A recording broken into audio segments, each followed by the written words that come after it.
तो हम बात कर रहे थे इस पॉइंट पे बात कर रहे थे कि F1 के अंदर टोटली थ्योरेटिकल एमसीक्यूज है और उनको डील करने का सिर्फ और सिर्फ यही हल है कि आप उसके प्रैक्टिकलिटी की तरफ ज्यादा जाओ। अब प्रैक्टिकलिटी के बाद एमसीक्यू सोल्व करो। दूसरा इशू कहाँ पे आता है? पहला इशू होता है प्रैक्टिकलिटी नहीं लोग करते। दूसरा इशू ये आता है कि क्वेश्चन पढ़ने का तरीका ही नहीं आता। अभी ये वाला पॉइंट मैंने आगे जाके डिस्कस करना है, क्वेश्चन पढ़ने वाली बात। तो अभी मैं डिस्कस कर देता हूँ ये वाला पॉइंट। क्वेश्चन पढ़ना नहीं आता का मतलब, एक दफा ना एक सेशन हो रहा था एसीसी के ना किसी ऑफिस में, क्या कहते हैं, लाइव सेशन था। उसके अंदर ना उसके अंदर क्या कहते हैं, हुआ ये कि एसीसी का जो रिप्रेजेंटेटिव था उसने बताया कि सबसे बड़ी वजह पेपर फेल होने की, मतलब तमाम वजूहात में सबसे मेन वजह बताई कि स्टूडेंट ये वाला काम सही नहीं करता, RTQ। अब RTQ मैं समझा कोई पता नहीं कि शायद MTQ की बात कर रहे हैं, MCQ की बात कर रहे हैं, शायद इस तरह की कुछ RTQ कोई खास कोई क्वेश्चन का नाम है RTQ। बाद में उसने सेशन में पता क्या बोला? RTQ का मतलब उसने बोला रीड द क्वेश्चन। तो रीड द क्वेश्चन में उससे पूछा गया, भाई रीड द क्वेश्चन, हम बच्चा पढ़ के सवाल आंसर करता है? वो कहता है पढ़ता नहीं है बच्चा। पढ़ना और गुजारना इसमें फर्क होता है। तो F1 का सबसे मेन इशू ये है कि स्टूडेंट क्वेश्चन पढ़ता ही नहीं है। रीजन क्या है? 4 लाइन के क्वेश्चन है, इंग्लिश में लिखा होता है, टेक्निकल थोड़ी सी इंग्लिश होती है। क्योंकि पहले ही प्रैक्टिकलिटी नहीं पता, पहले ही जो टीचर ने बताया उससे समझ लिया, ना प्रैक्टिकल एग्जांपल समझी ना कुछ समझा। हाँ, अगर टीचर आपको किसी पॉइंट पे नहीं बता रहा तो आप उसे पूछ लोगे, भाई मुझे इसमें प्रैक्टिकल एग्जांपल थोड़ी बता दे, मुझे ये बता दे कि ये चीज इतना प्रैक्टिकल क्या, तो दुनिया में ऐसी चीज दुनिया में चल रही है तो किताब बनी है ना। तो दुनिया में ऐसी चीज कहाँ चल रही है कि जो ये कॉन्सेप्ट इस टाइम अप्लाई हो रहा है? तो जब वो पता होगा तो उसके बाद क्वेश्चन पढ़ोगे तो ज्यादा रिलेट कर पाओगे उस एग्जांपल के साथ, ज्यादा रिलेट कर पाओगे तो आंसर तक पहुंच पाओगे। ये साइकिल पूरा का पूरा कट ही तब हो जाता है जब आप प्रैक्टिकल एग्जांपल्स को मिस कर देते हो। कॉन्सेप्ट होता है, क्वेश्चन पढ़ते पढ़ते तीसरी लाइन तक जाते जाते वैसे ही बंदा कहता है यार ये इंग्लिश ही समझ नहीं आ रही, फिर देखता अच्छा ये टॉपिक यहाँ पढ़ा था, अच्छा इससे रिलेटेड तो ये तो तुक्के लगा मतलब तुक्कों पे आए थे। तो भी इस तरह F1 में मार्क्स अचीव नहीं कर सकते। मार्क्स अचीव करने तो रीड द क्वेश्चन प्रॉपरली, और रीड द क्वेश्चन से पहले प्रैक्टिकल एग्जांपल ड्यूरिंग क्लास जरूरी है। सरमद आपने ये पॉइंट पूछा था, क्लियर है? अच्छा वो अयान, आपने भी एक क्वेश्चन पूछा था, वो क्वेश्चन मुझे जरा दोबारा सेंड करोगे, बिकॉज वो मीटिंग जो है वो खत्म हुई थी तो रीजॉइन में वो चैट जो है ना वो डिलीट हो गई है।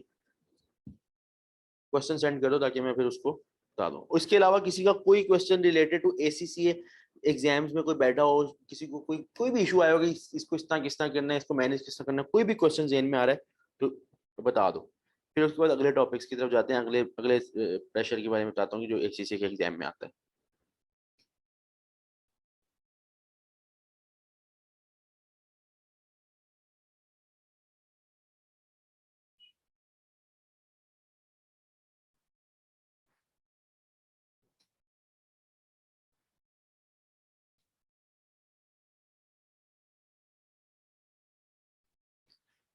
वर्ड टू वर्ड,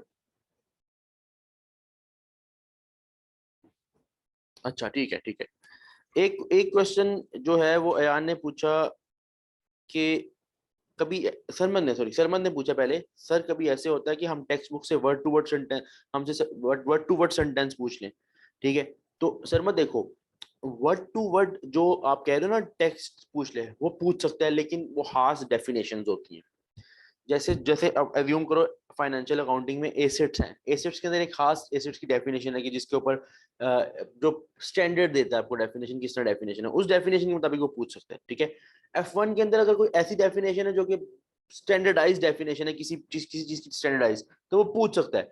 लेकिन अगर आप इस तरह कहोगे ना, अगर आप ये पॉइंट कहोगे कि टेक्स्ट बुक में से वर्ड टू वर्ड सेंटेंस इस तरह पूछे कि वो हर चीज जो वहां लिखी है वो बिल्कुल हतमी बात है और वो उसने दे देनी है, ऐसे नहीं होता।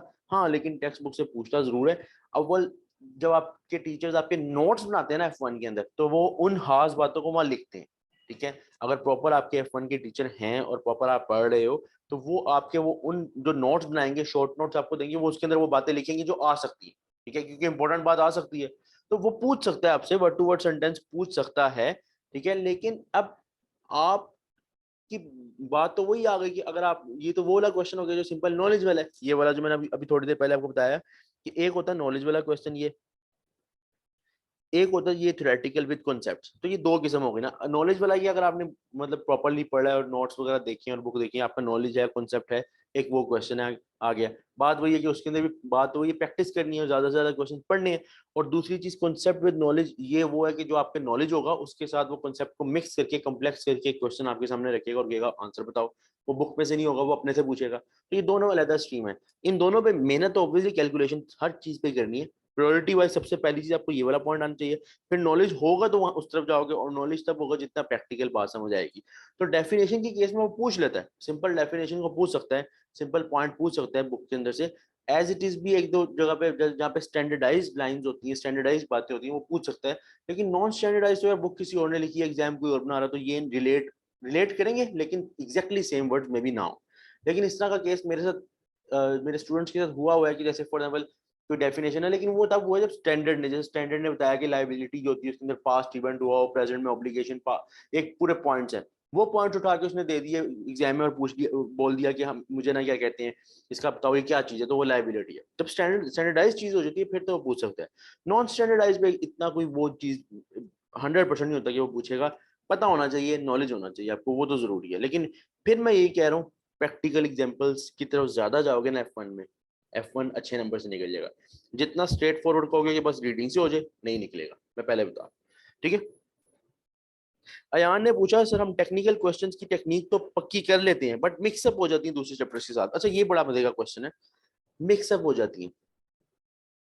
इसका सिर्फ एक हल है, और वो हल ये है कि अगर फॉर एग्जांपल आप एक चैप्टर कर रहे हो और वो दूसरे चैप्टर के साथ रिलेट कर रही है, इसका मतलब ये है कि आप उस ग्रिप तक नहीं पहुंचे अभी तक जिस ग्रिप तक आपको पहुंचना है। तो इसमें सिर्फ एक हल है कि इसकी प्रैक्टिस ज्यादा से ज्यादा करो। अगर आपका नॉलेज पक्का है, अगर आपने फॉर एग्जांपल एज्यूम करो कि आपने MA1 शुरू किया और MA1 के अंदर एक कॉस्ट क्लासिफिकेशन में क्या कहते हैं ओवरहेड्स का टॉपिक आया, और फिर अब आप बाद में MA1 के अंदर एक और चैप्टर पढ़ोगे ओवरहेड्स, तो रिलेट करेंगे साथ साथ या मिक्सअप हो जाएंगे। मिक्सअप जरूर होंगे, लेकिन बात ये कि इसके अंदर ज्यादा से ज्यादा प्रैक्टिस करो। अगर आप देखो कि आपने उस टॉपिक से रिलेटेड कितने MCQs किए, अगर आपने 3-4 किए हैं, 5 किए हैं, फिर नहीं, फिर तो ऑब्वियसली कम MCQs किए, तो उसके अंदर MCQ की प्रैक्टिस ज्यादा से ज्यादा करो। ये रिलेशन तब भी टूटेगा, मतलब ये जो इशू है तभी खराब होगा, मतलब ठीक आपको इश्यूज खत्म होंगे आपके जब इसमें प्रैक्टिस ज्यादा से ज्यादा होगी। और सिंपल इसका यही है कि प्रैक्टिस ज्यादा से ज्यादा करो, इसमें और कोई हल नहीं है। हाँ, अगर आपका ये चीज बहुत ज्यादा होती है, बहुत ज्यादा होती है, तो फिर देखो कि आप कॉन्सेप्चुअली वीक तो नहीं हो, कॉन्सेप्ट्स पक्के हैं आपके ये। लेकिन इस पॉइंट पे ये ज्यादातर ये होता है कि प्रैक्टिस में जब लैक होता है ना बंदे का थोड़ा बहुत, फिर आपस में मिक्स हो रही होती हैं बातें। लेकिन जब प्रैक्टिस में लैक नहीं होता तो ये बातें आहिस्ता आहिस्ता खत्म हो जाती हैं अच्छा, फर्स्ट ऑफ ऑल एक और बात सुन लो, क्योंकि आप FA1 MA1 पहले लेवल पे हो, तो स्टार्ट वाले पेपर्स में ऐसा होगा। FA1 MA1 लेवल पे ना थोड़ा बहुत इस तरह होगा कि आपको इश्यूज आएंगे, क्योंकि आपने बिल्कुल एक पहले एक FSC या ICOM या जो भी आपने पहले किया होता है उसका बिल्कुल एक पैटर्न चेंज होता है।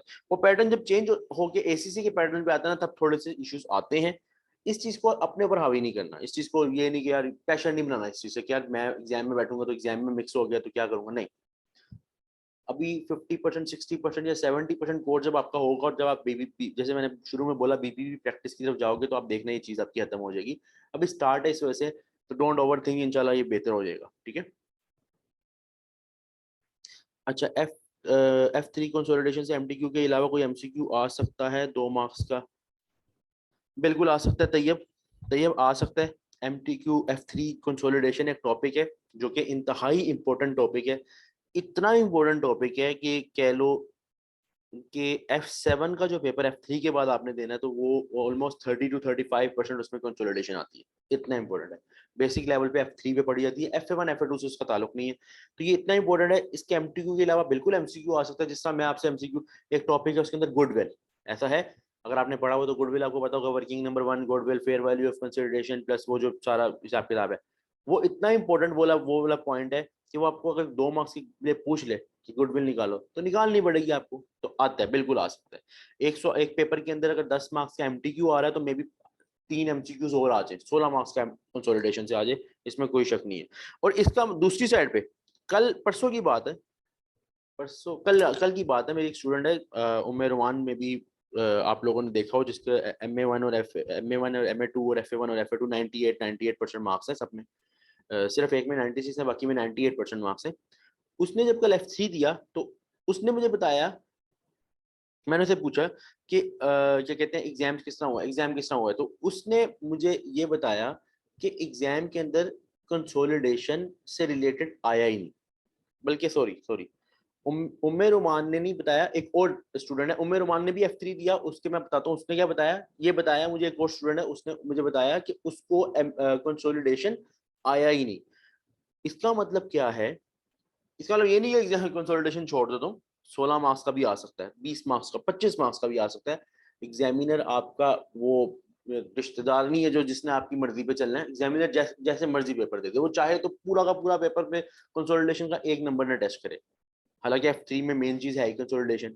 ठीक है, तो अब ये पॉइंट याद रखना कि आ भी सकता है, नहीं भी आ सकता, आने को एमसीक्यूज भी आ सकते हैं, नहीं आने को 0 मार्क्स का भी आ सकता है, जो सीधी सीधी बात है, कोई भी टॉपिक हो जितना मर्जी इंपॉर्टेंट हो। और आज से तकरीबन कितने तकरीबन फरवरी 2021 की बात है, मैं एक बैच पढ़ा रहा था, उसमें सिर्फ 5-6 स्टूडेंट्स ही थे, और उन्होंने जब पेपर दिया तो मैंने MA2 पढ़ाया मैंने उनको, तो MA2 के अंदर मैंने उनको ना बड़ी तैयारी करवाई, नए चैप्टर्स की, लिमिटिंग फैक्टर हो गया, CVV एनालिसिस हो गया, कैश के चैप्टर, जो नए चैप्टर जो MA2 के न्यू बिल्कुल न्यू टॉपिक्स हैं, उनको सारा का सारा paper job costing, absorption and marginal costing और बेसिक कॉस्टिंग से आ गया, जो कि MA1 में, क्योंकि MA1 वाले कुछ टॉपिक्स MA2 में भी है, तो सारा पेपर वहां से आ गया। सो इट्स नॉट अबाउट कि पेपर जहां से नया जो इंपॉर्टेंट है वही आना है, एग्जामिनर का दिमाग खराब हुआ, उसने आपको सारा पेपर उल्टा दे देना है। तो इस वजह से अगर कोई आपको बोलता है ना कि इंपॉर्टेंट चैप्टर्स ये हैं और तैयारी यही करो, तैयार ही यही करो, तो भाई मेरे मुताबिक वो रॉन्ग नंबर है। रीजन क्या है, मेरे साथ प्रैक्टिकल हुआ, मेरे स्टूडेंट्स के साथ प्रैक्टिकल ये हुआ कि उनको MA2 में तो कुछ नहीं आया, सारा MA1 से आ गया, और उस बार काफी स्टूडेंट्स फेल हुए। क्यों? क्योंकि वो होता है कि ठीक है, एग्जामिनर को था हर बार इंपॉर्टेंट दे रहा था, उस बार उसकी मर्जी थी, no choice at all in MCQs। ठीक है, तो तैयार 100% करना, ये भी मैं अभी पॉइंट डिस्कस करने लगा था स्टूडेंट को ना, अक्सर सीनियर्स कहते हैं ये इंपॉर्टेंट है, ये इंपॉर्टेंट है, भाई लक आपकी खराब हो फिर क्या करोगे, तो इसलिए 100% तैयार करना आपके लिए जरूरी है। अच्छा, तो ये पॉइंट क्लियर हो गया आपको ये वाला कि MCQs भी आ सकता है। उसमें सरमन ने पूछा सर जैसे स्पेसिमेन एग्जाम का पैटर्न होगा वैसे ही आएगा, बिल्कुल। सरमन ने पूछा कि स्पेसिमेन एग्जाम क्या होता है, आप ACC की वेबसाइट पे जाओ और वहां जाके जो भी आप सब्जेक्ट पढ़ रहे हो उसको लिखो, FA1 MA1 आगे लिखो स्पेसिमेन एग्जाम, स्पेसिमेन एग्जाम। वो ओपन होगा, एक आपको ना एक आगे नजर आएगी वो फाइल ओपन करना, आपका एक एग्जाम पैटर्न खुल जाएगा, जस्ट लाइक वो मैं इंशाल्लाह आप जो मेरे साथ बैच में पढ़ रहे हैं उनके साथ डिस्कस भी करूंगा, जिन्होंने भी एग्जाम देना है फर्स्ट टाइम ACC का, तो मैं इंशाल्लाह इसको शो भी करूंगा वहाँ पे क्लास में प्रोजेक्टर पर। वो ये है कि आपको पैटर्न पता चल जाएगा कि पेपर इस तरह आना, और पेपर किस तरह आता है, किस फॉर्मेट पे आता है, कैसे आता है, वो पता चल जाएगा, टोटल एग्जाम सॉफ्टवेयर पे बना हुआ है वो। ठीक है, तो वो वैसे ही आएगा बिल्कुल पेपर। अच्छा, अयान ने पूछा हम बार बार प्रैक्टिस भी करते हैं, बट हम जब वो क्वेश्चंस कर रहे होते हैं तो माइंड पे बर्डन काफी ले जाते हैं। हाँ, वही बात आ गई ना कि अभी स्टार्ट है ना, अभी आपने नया नया शिफ्ट किया towards the accounting field, towards ACCA के एक पैटर्न पे, तो शुरू शुरू में ये आता है, बर्डन आता है। ये बर्डन आना इस चीज की अलामत है कि आप पढ़ रहे हो। ठीक है, ये इस चीज की अलामत है कि आप कॉन्सेप्ट को पिक करने की कोशिश कर रहे हो। बर्डन उसी पे आता है जिसने हिम्मत की होती है, तो आप हिम्मत कर रहे हो, मैं यही कहूंगा हिम्मत इस तरह चलाते रहो, इंशाल्लाह इन अ मंथ आप देखना काफी चेंजेस आएंगी। अगर आप डीमोटिवेट हो जाओगे तो फिर आप गए। ठीक है, बर्डन का होना अच्छी बात है for the time being, short term में, इंशाल्लाह लॉन्ग टर्म में देखना आपको इस चीज का फायदा होगा, नो इश्यू एट ऑल। ठीक है,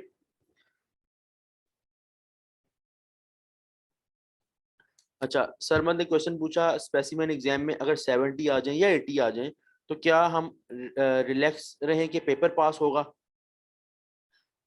देखो यार, अगर आपका स्पेसिमेन एग्जाम जो जो कि मॉक एग्जाम कह लो, जो कि एग्जाम सॉफ्टवेयर के ऊपर एग्जाम, मैंने अपने लाइफ के अंदर जितने भी स्टूडेंट्स पढ़ाए हैं उसके अंदर मैंने जिन जिन स्पेसिमेन एग्जाम्स दिए हैं उसमें से 30 to 40% स्टूडेंट्स वो थे, जैसे फॉर एग्जाम्पल 100 बच्चों ने एग्जाम दिया स्पेसिमेन, एज्यूम करो, तो 100 में से 40 स्टूडेंट्स वो थे जो एग्जाम में 70-80 ले रहे थे, फाइनल एग्जाम में फेल हो रहे थे।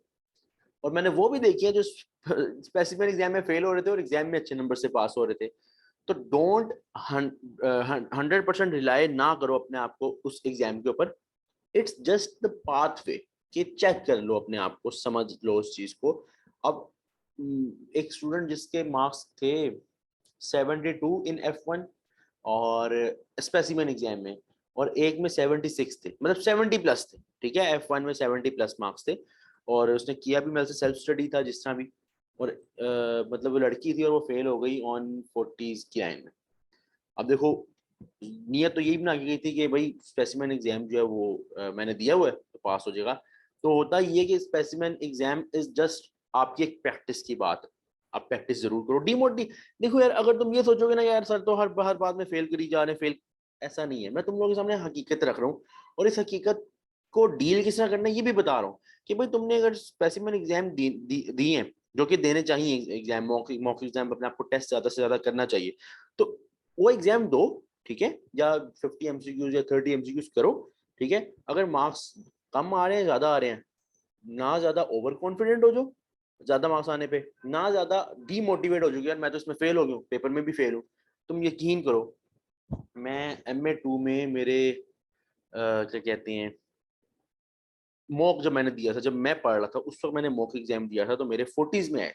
मतलब आई वाज फेल हो गया मैं मॉक एग्जाम में, बट मेरे 90s में आए थे जब मैंने पास वो फाइनल एग्जाम दिया। रीजन क्या होती है, दोनों के प्रेशर्स अपने अपने होते हैं। एग्जाम जो मॉक दे रहे होते हो उसमें आपका एग्जाम प्रेशर और होता है, घर बैठ के दे रहे होते हो, एग्जाम के अंदर बैठ के दे रहे होते हो तो और चीज होती है। तो इन दोनों में फर्क है, इन दोनों को समझो, दो जरूर, लेकिन उसको एक समझ लो, एक बोनस समझ लो कि हाँ यार ये इससे मुझे थोड़ा बहुत समझ आ रही है कि यार ये मामला आता है।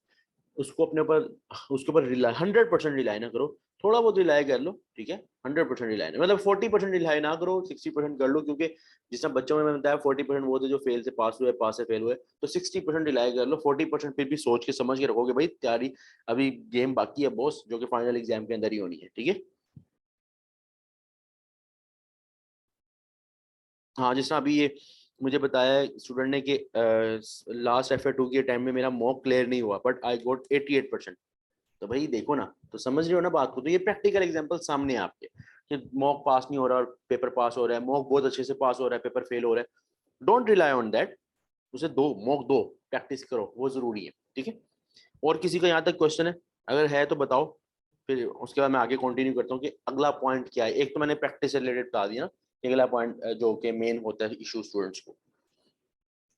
किसी को कोई क्वेश्चन है, अगर क्लियर है तो एक बार तो क्लियर लिख दो, या ओके लिख दो, या क्लियर लिख दो, ताकि मैं आगे कंटिन्यू करूँ।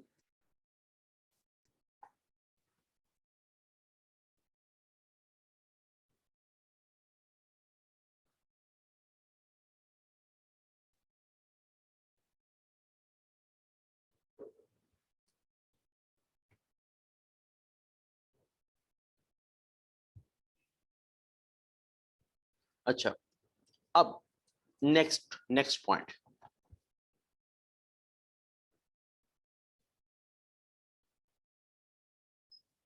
Exam day. भजन एग्जाम डे क्या चीज है, एग्जाम डे क्या चीज है।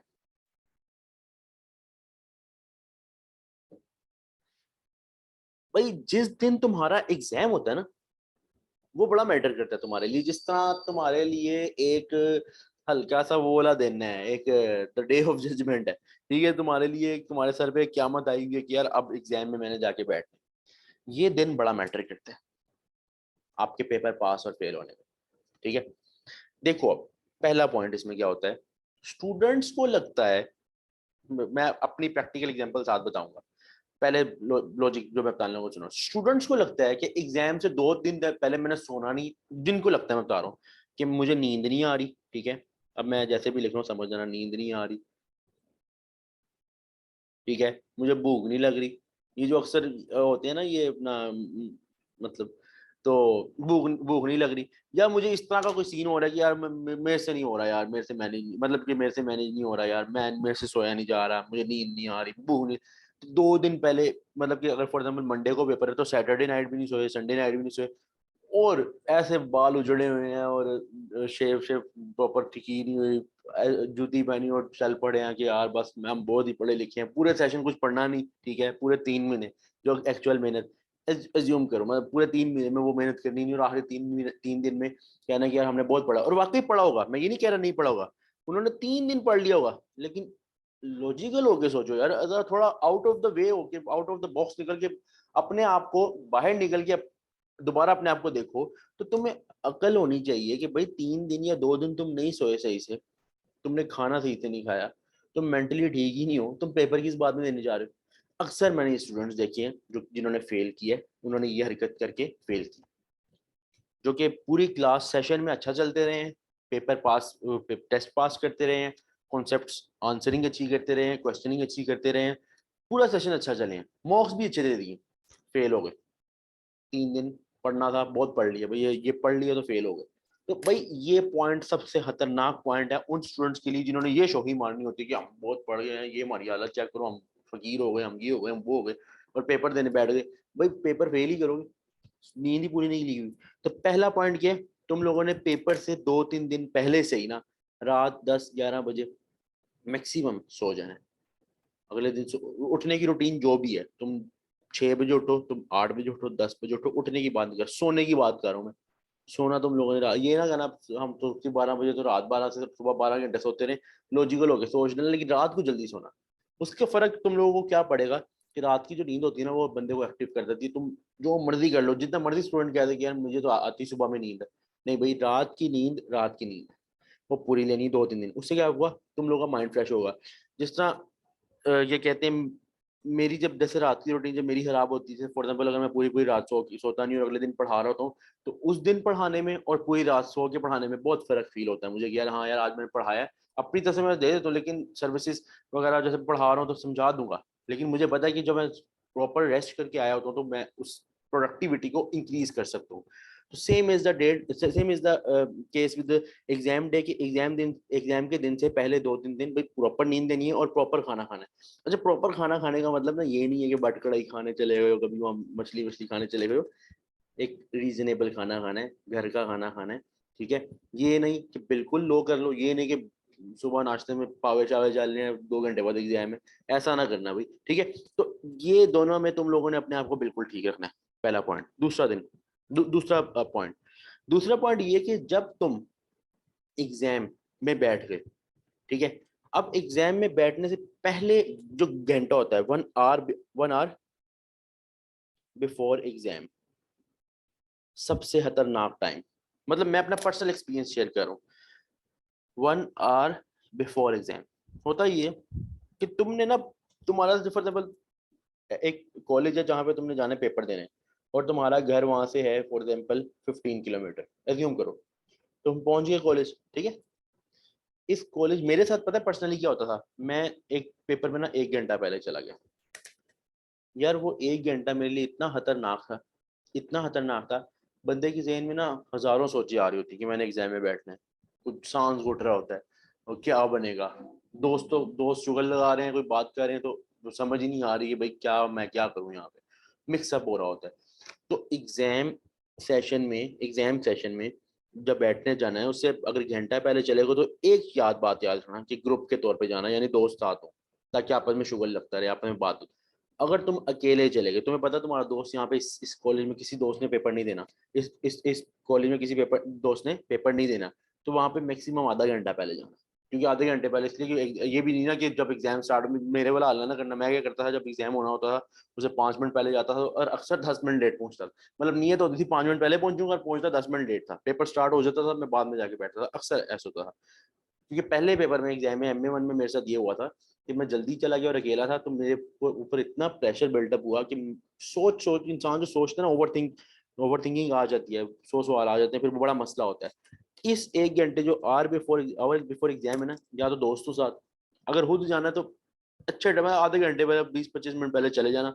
कुछ नहीं होता, ये लोग कहते हैं कि 30 मिनट पहले एग्जाम सेंटर में होना लिखा होता है SEC की पॉलिसी में, नहीं तो इशू हो जाएगा, कोई इशू नहीं होता। मैं 1 बजे एग्जाम होता था, मैं 1 बजे ही पहुंचता था। अच्छा, इसका मतलब ये नहीं है कि मैं तुम लोगों को उल्टे काम करने की वो कह रहा हूँ, करने को कह रहा हूँ, ऐसा कुछ नहीं है भाई।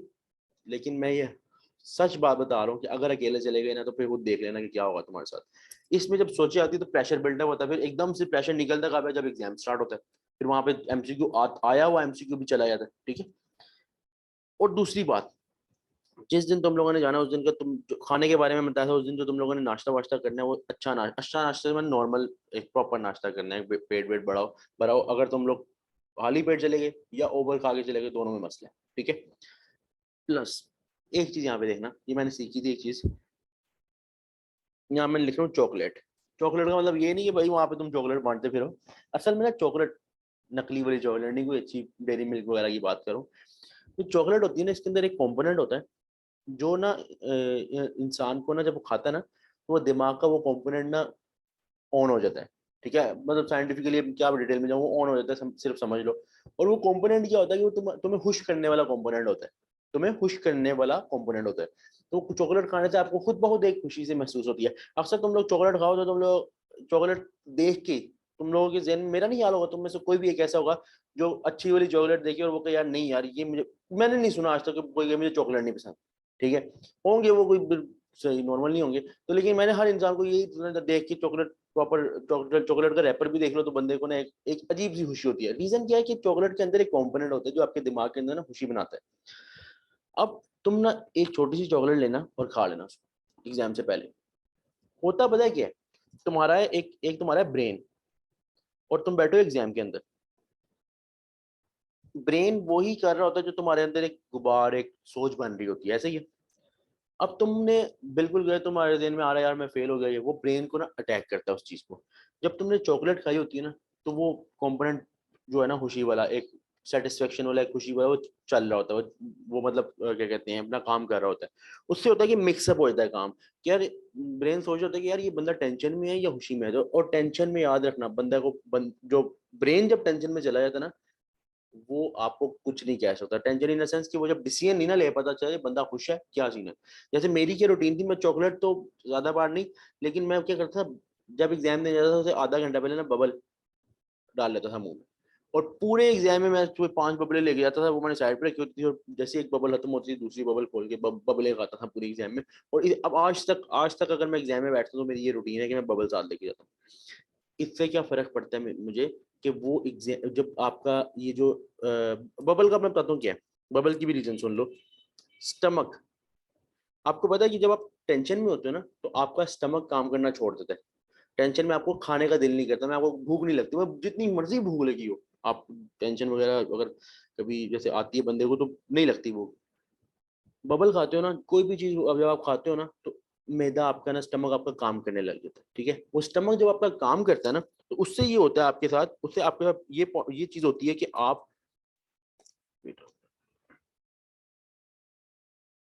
हाँ, तो स्टमक जब आपका काम कर रहा होता है ना, तो मैदे को लगता, दिमाग को लगता है कि यार ये बंदा तो टेंशन में है, फिर खा भी रहा है, क्योंकि मैदा चाहे वो काम कर रहा है। ऑब्वियसली जब खाते हो, कुछ भी खाते हो, तो वो मैदा काम करना शुरू होता है, तो वो मिक्सअप हो जाता है। मतलब अपने दिमाग को थोड़ा सा पागल बनाना है आपको। ठीक है, कि उसे अपने ऊपर हावी नहीं होने देना, ओवर थिंक करके अपने ऊपर हावी नहीं करना, कुछ ऐसे काम करने की जिससे दिमाग चल रहे, कि जितना करोगे उतना ज्यादा तुम्हारे लिए फायदेमंद है। और यकीन करो, ये चीजें मैंने टेस्ट की हुई हैं, मुझे पर्सनल लेवल पे इसका बहुत फायदा हुआ। मैं बबल बबल खा के जाता था, मुझे पता था यार इजी इजी हो गया पेपर देना। यहाँ तक कि मैं क्या कहते हैं, बहुत ज्यादा अपने आप को जो है ना चिल फील करता था। हालांकि ऑब्वियसली पेपर मैंने प्रोफेशनल लेवल के भी पेपर दिए हैं, प्रोफेशनल लेवल के पेपर, हैवी किस्म के पेपर है, तो मैं तो फाउंडेशन की बात कर रहा हूँ, तो उसमें भी अकॉर्डिंग टू योर लेवल, आपके लिए तो वो प्रोफेशनल पेपर ही हुआ ना, हैवी पेपर ही हुआ ना। इस चीज को मैनेज करना सीखो इस तरह। ठीक है, इसके बाद तुम में से कोई भी अपने आप को उस हालत में ना लेके जाए जिसमें वो अनकंफर्टेबल है। जैसे फॉर एग्जाम्पल मैं नॉर्मली जब भी पेपर में गया हूँ, तो मैं ये ट्राउजर और ये शलवार कमीज खुला होके गया हूँ, नीचे चप्पल पहन के गया हूँ। रीजन क्या है, भाई उन्होंने वहां मेरा फोटो शूट करने को, जो मैं इतना तैयार होके जाऊँ। ठीक है, तो मैं अनकंफर्टेबल हूँ अगर किसी चीज में, तो मैं खुला होके जाता हूँ और इजी होके बैठ के पेपर देता हूँ, ताकि मैं मेरा पूरा पूरा फोकस एग्जाम के ऊपर हो, और फोकस इस चीज पे ना हो यार मैं तंग हो रहा हूँ, ये मसले मसाइल इन चक्करों में ना पड़ो। ठीक है, यहाँ तक कोई भी क्वेश्चन किसी का है तो पूछ लो, इस टॉपिक से रिलेटेड, इस पॉइंट से रिलेटेड, या कोई भी क्वेश्चन जेन में आपके आ रहा है तो पूछ लो।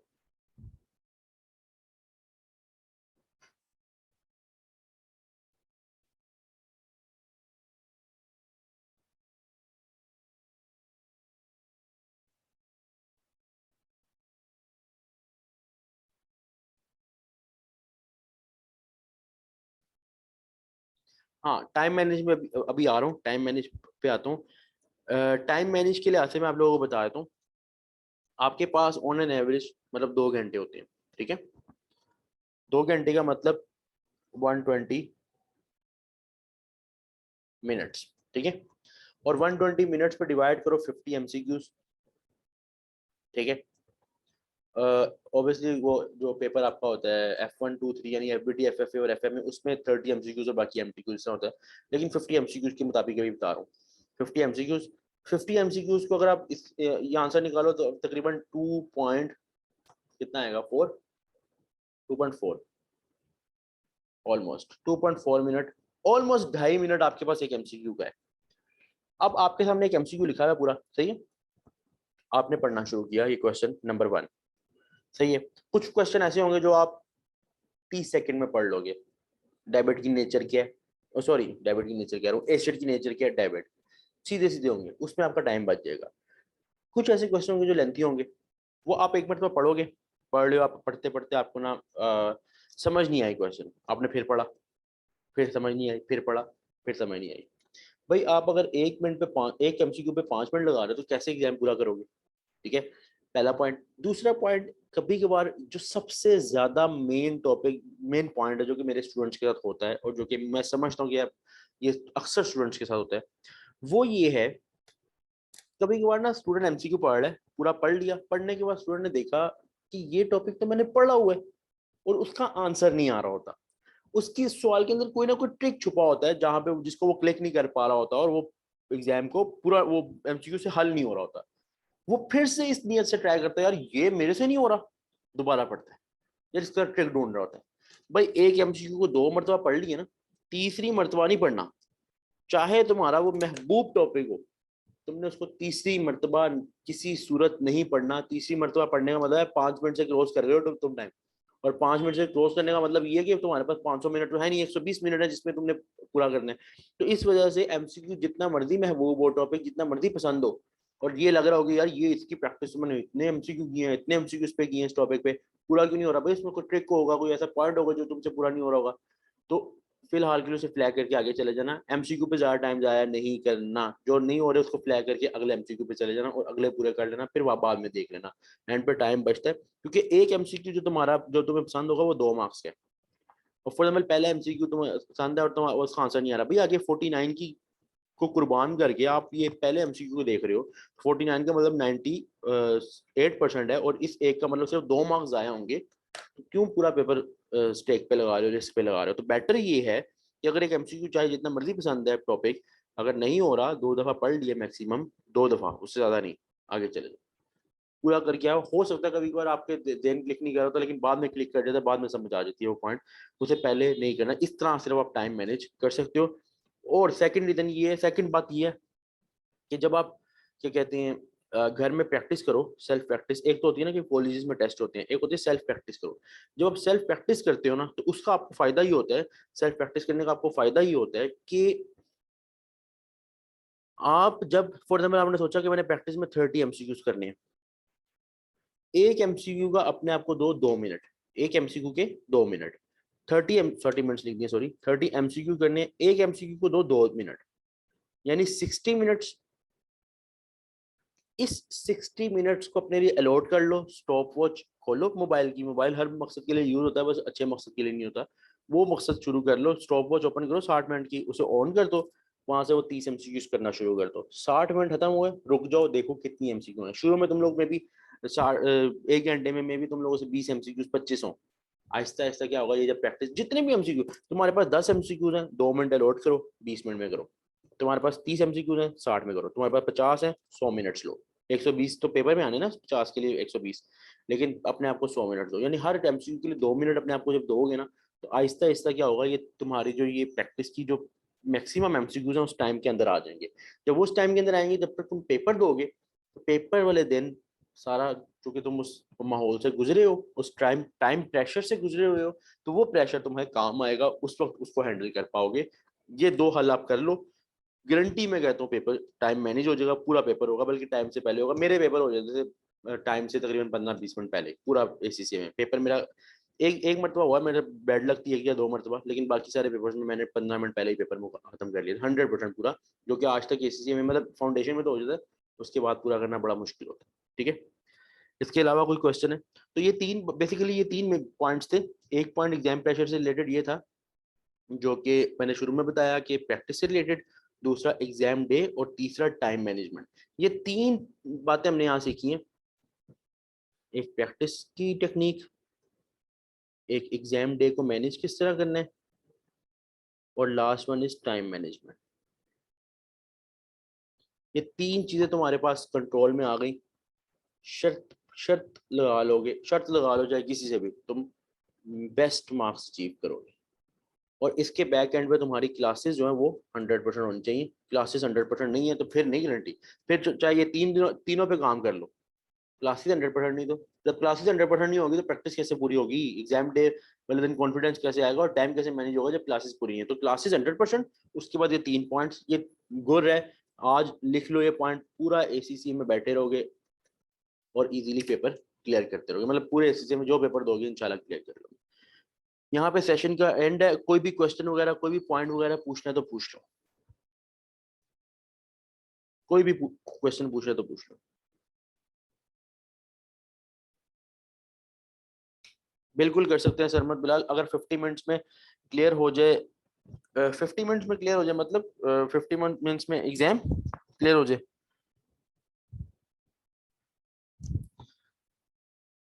अगर जैसे फॉर एग्जाम्पल आपका आपने पूरा पेपर दे दिया और आपने एक ऑप्शन का बी आंसर लगा दिया और आप वापस आते हो, तो अब आप देखते हो यार इसका बी नहीं इसका सी है, तो आप बिल्कुल कर सकते हो चेंज। एग्जाम के एंड तक आपके पास ऑप्शन होता है, आप अपने एमसीक्यू को चेंज कर सकते हो, ऑप्शन को चेंज कर सकते हो।